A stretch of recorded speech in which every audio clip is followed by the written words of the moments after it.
Paid review எவ்வளவு இருக்கு?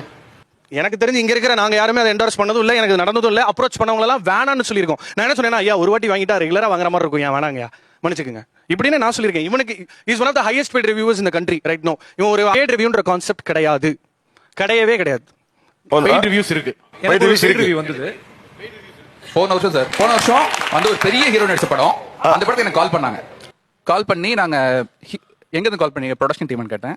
இல்ல ஹீரோவோட சைட்ல இருந்து கூப்பிடுறோம் நாங்க. சரி சொல்லுங்க அப்படின்னு. நீங்க எப்பவுமே 2வது நாள் 3வது நாள் ரிவ்யூ பண்றீங்க, கொஞ்சம் முதல் நாள் ரிவ்யூ பண்ணுன்னு கேட்டாங்க. சரி ஓகே அப்படின்னு. நாங்க அதுக்கு உங்களுக்கு 25,000 ரூபாய் கொடுக்குறோம் அப்படின்னாங்க. நான் ரிவ்யூ பண்ணுறது நீங்க எதுக்கு காசு கொடுக்குறீங்க அப்படின்னு கேட்டேன்.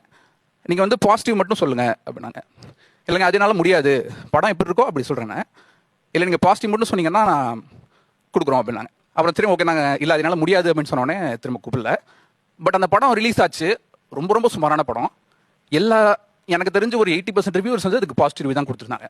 அது பெய்ட் ரிவ்யூவா என்னன்னு தெரியல. எனக்கு அந்த சந்தேகம் இருக்கு.